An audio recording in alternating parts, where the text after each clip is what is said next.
Bienvenue dans cette vidéo dans laquelle on va bien discuter particulièrement dans l'onglet Finances pour terminer finalement tout ce cheminement qu'on a pu faire dans Finance. Nous allons discuter de poules de minage.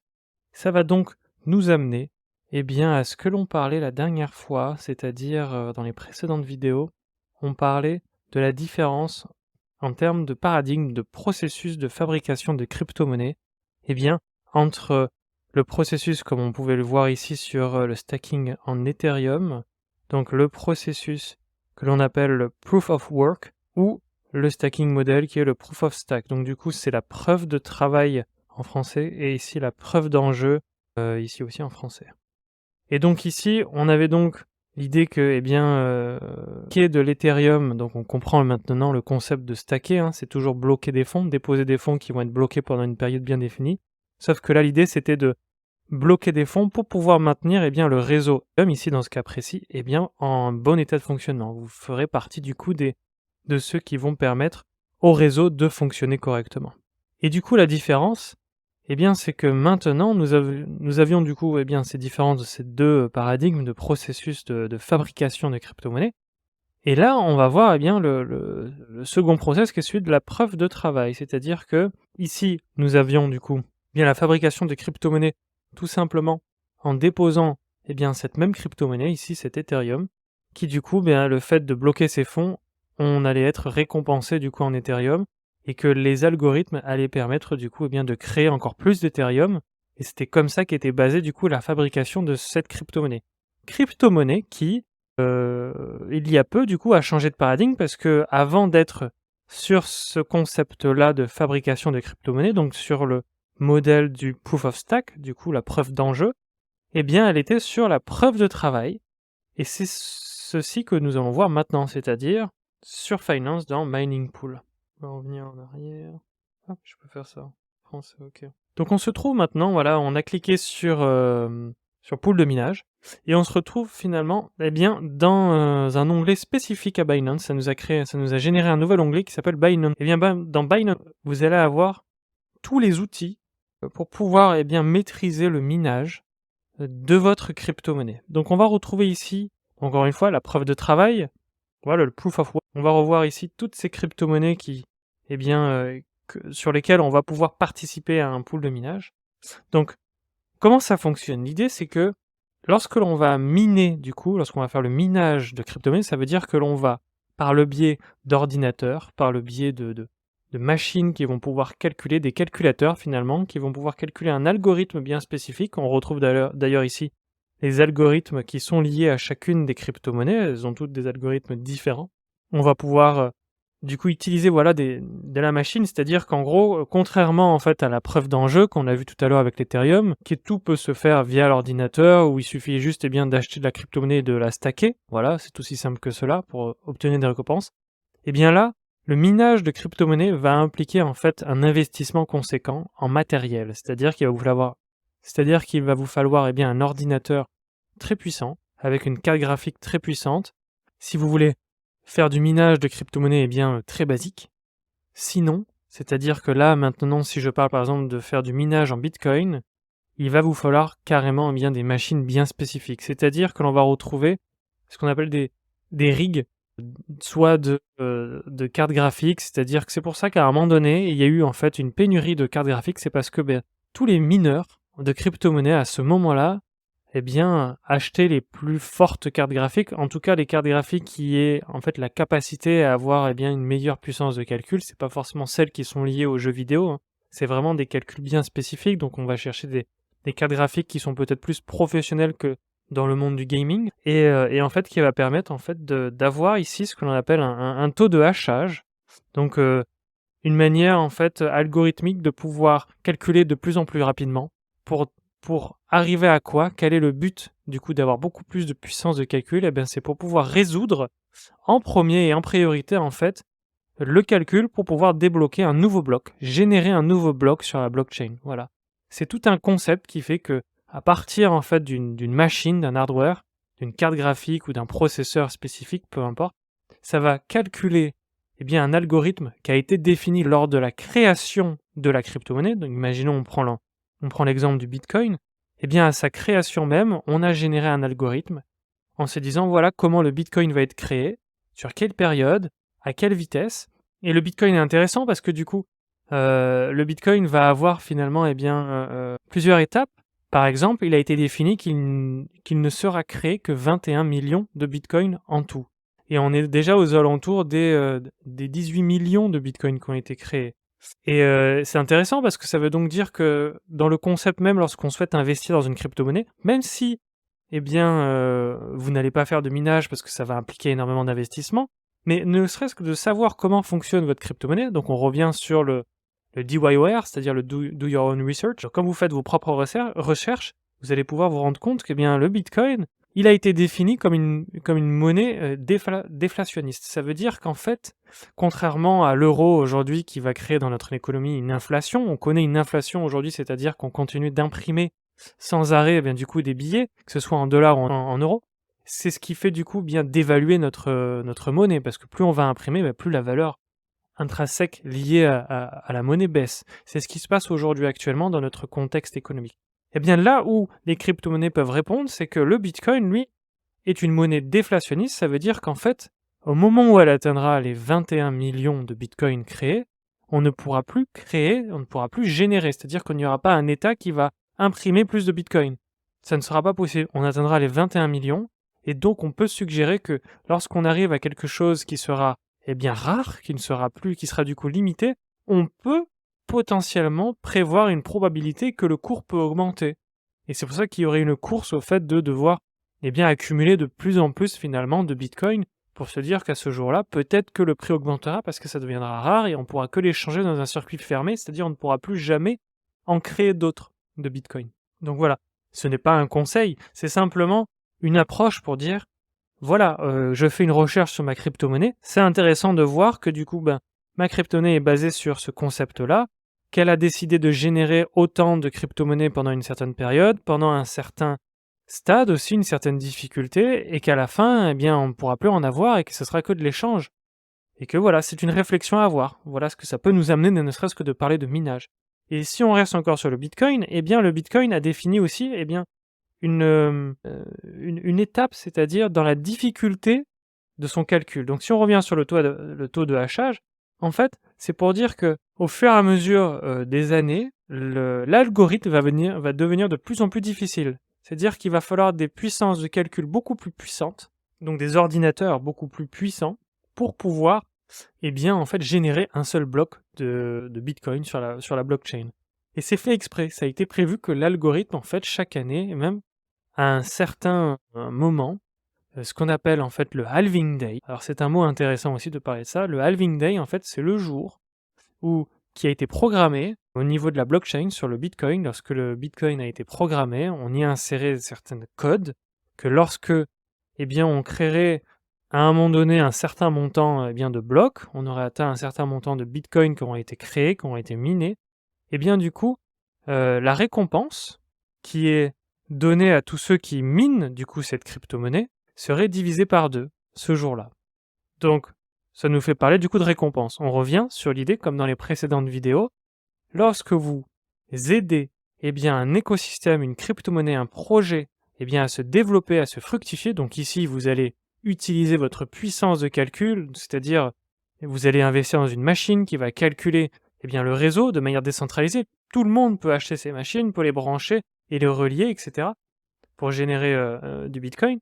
Et bien du coup, l'idée c'est que en permettant au réseau de générer ce Bitcoin, en faisant ce calcul, en participant à cela, vous serez récompensé. Et vous êtes donc récompensé en Bitcoin, tout simplement. Voilà pourquoi il existe aujourd'hui en fait ce qu'on appelle des fermes carrément de minage, c'est des farming de minage dans le monde où il va y avoir en fait un entrepôt rempli de cartes graphiques ou de machines qu'on appelle les ASICs qui sont dans un seul coin et c'est comme finalement des fermes de serveurs d'ordinateurs, c'est comme les fermes de Google par exemple, voilà, il faut se dire que c'est un investissement qui est colossal et du coup c'est devenu des entreprises, des très grosses entreprises qui du coup vont concentrer le plus gros minage à fabriquer du coup ces crypto-monnaies et du coup à détenir le plus de récompenses possible. Voilà ce qui se joue derrière finalement les réseaux, derrière les structures forcément, c'est ceux qui construisent et qui permettent d'aller au-delà de l'aspect, technologique, il y a vraiment l'aspect finalement, construire quelque chose, construire le projet, maintenir le réseau et c'est comme partout. Alors que si vous allez vers du trading, vous savez que là, vous allez être dans le dernier de la pile finalement, parce que vous allez utiliser le réseau et vous allez, payer des frais de commission et cetera et cetera. Alors que là, on est vraiment sur, ceux qui sont sur les fondements, du fonctionnement d'un réseau comme le bitcoin par exemple ici. Et donc du coup voilà, il faut investir dans de la machine. On ne peut plus aujourd'hui faire du minage de bitcoin sur un simple ordinateur, même si on a une très bonne carte graphique. Parce que l'algorithme est beaucoup plus difficile. On revient au halving day, du coup, c'est le jour où, l'algorithme va décider, de diviser par 2, finalement, les récompenses à ceux qui font du minage, et donc, aussi, de multiplier par 2, la difficulté de minage. Ça veut dire qu'il faudra 2 fois plus de puissance pour miner un même bloc qu'il y aurait pu avoir le jour d'avant. Et c'est fait comme ça, de manière, c'est plus ou moins tous les 4 ans. Le halving day arrive, que lorsque le bloc est miné à ce moment-là, hop, on passe à une prochaine étape. Et c'est comme ça au fur et à mesure jusque les 21 millions de bitcoins seront créés. Et ça va être pareil, on va dire, sur d'autres crypto-monnaies qui auront d'autres spécificités. Là, je me suis vraiment basé sur le bitcoin pour faire un exemple sur celui le plus connu. Et donc sur cette page, on peut voir du coup on voit le nom des crypto-monnaies, on peut voir son algorithme qui est intéressant. Si vous devez acheter une machine, il faut que la machine soit finalement liée à cet algorithme, qui a pu le calculer et le comprendre. Il y a d'autres algorithmes, voilà, ici.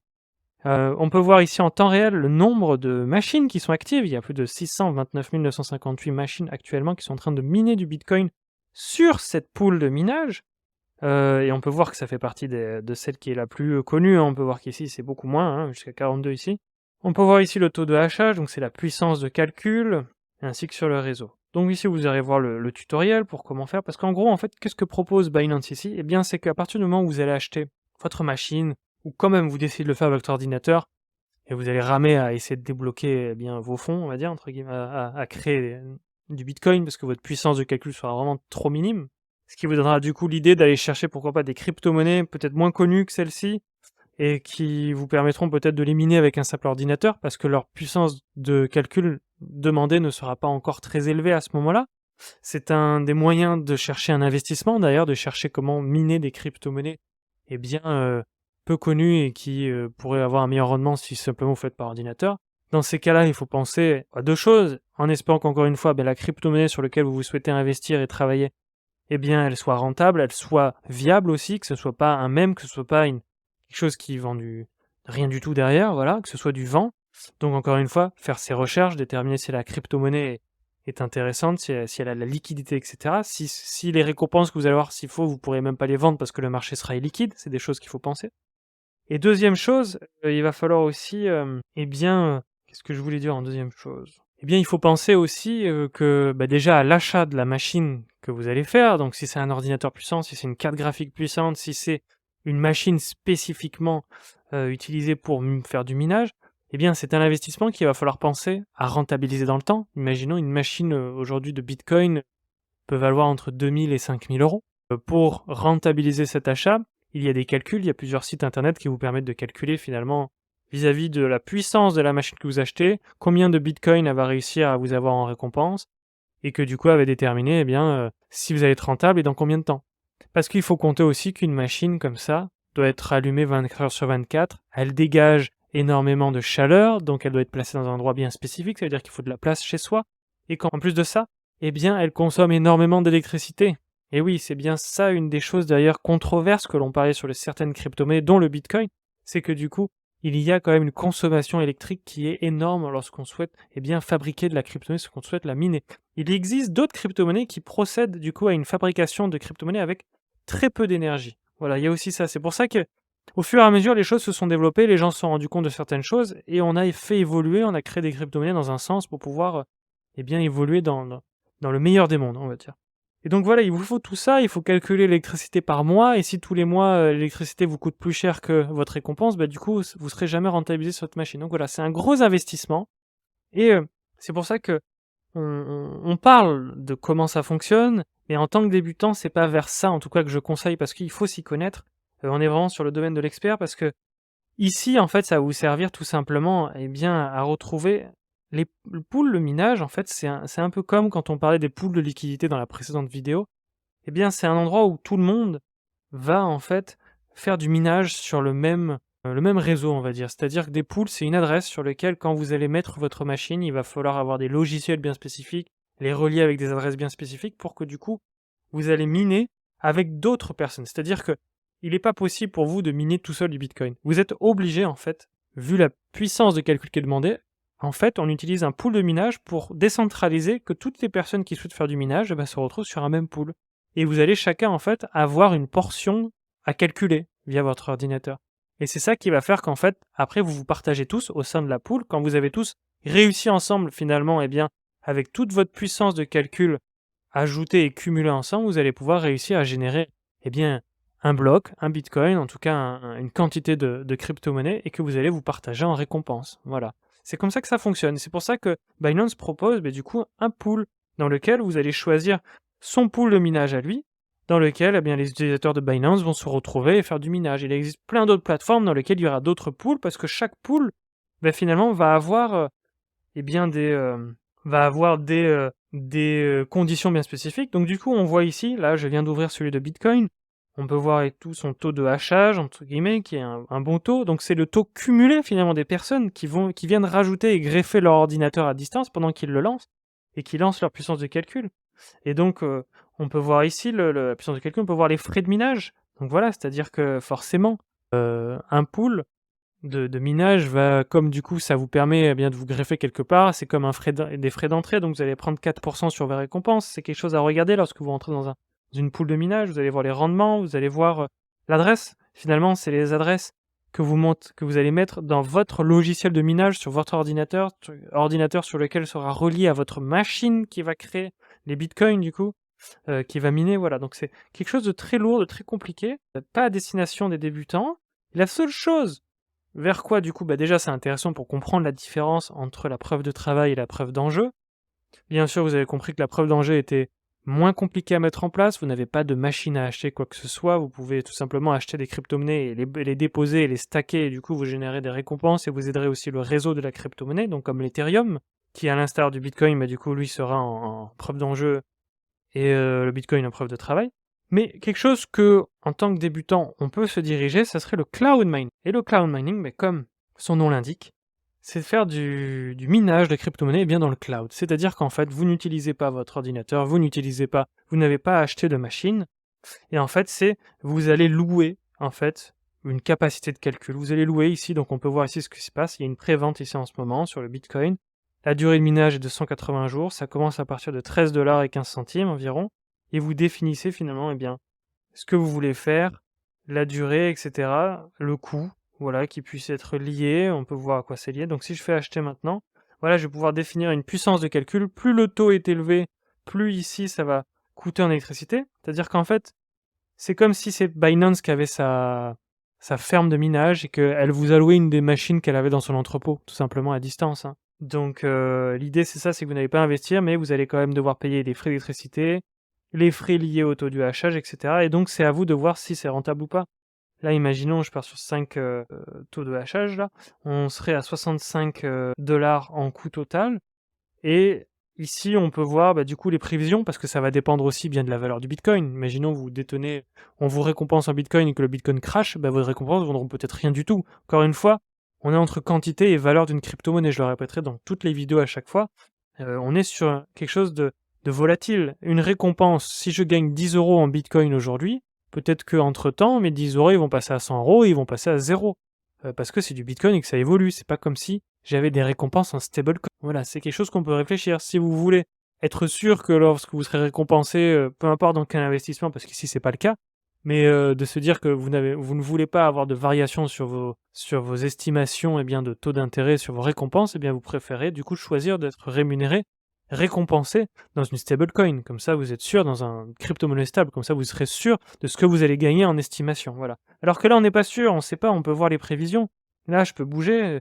Si je fais une prévision que, bien sûr, si mon Bitcoin augmente, forcément, ici, ils vont me montrer mes gains nets qui vont accélérer. Ils font le calcul, en fait, entre ce que je gagne et le coût. Donc, tout de suite, j'ai tout de suite mon gain net, c'est-à-dire, entre mes frais, c'est les frais qui ont été déduits. Donc, c'est vraiment ce que je gagne, là. Concrètement. C'est en ayant déduit, finalement, mes 65 $ de coût d'achat d'électricité. Et bien sûr, si mon bitcoin augmente, hein, forcément, si on a un bitcoin qui touche les 100 000 $, forcément mes gains seront élevés parce que du coup, ma récompense aura aussi pris de la valeur finalement vu qu'elle sera en bitcoin.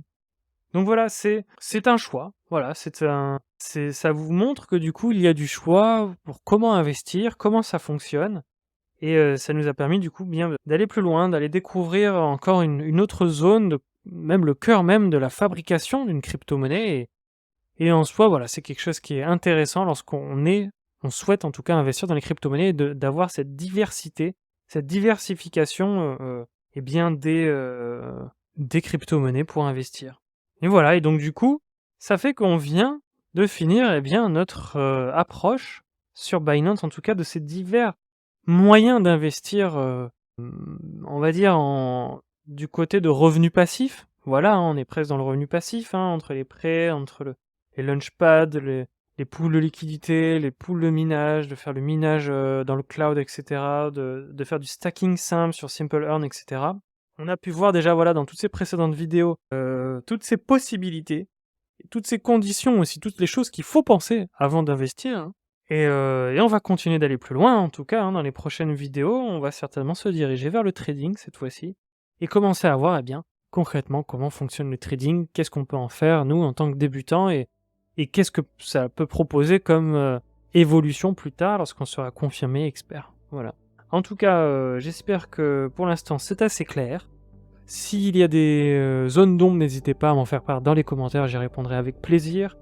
Et si vous souhaitez, être accompagné sur une crypto-monnaie, sur un projet, sur, ne serait-ce que commencer en fait à vous lancer et que vous ne souhaitez pas vous lancer seul, voilà, n'hésitez pas. Je vous propose mes services, sur la plateforme Superprof. Voilà, vous pouvez, sélectionner dans la description, comme ça vous pouvez me retrouver et puis on pourra discuter de tout ça ensemble. En tout cas sur ce, je vous dis à très bientôt.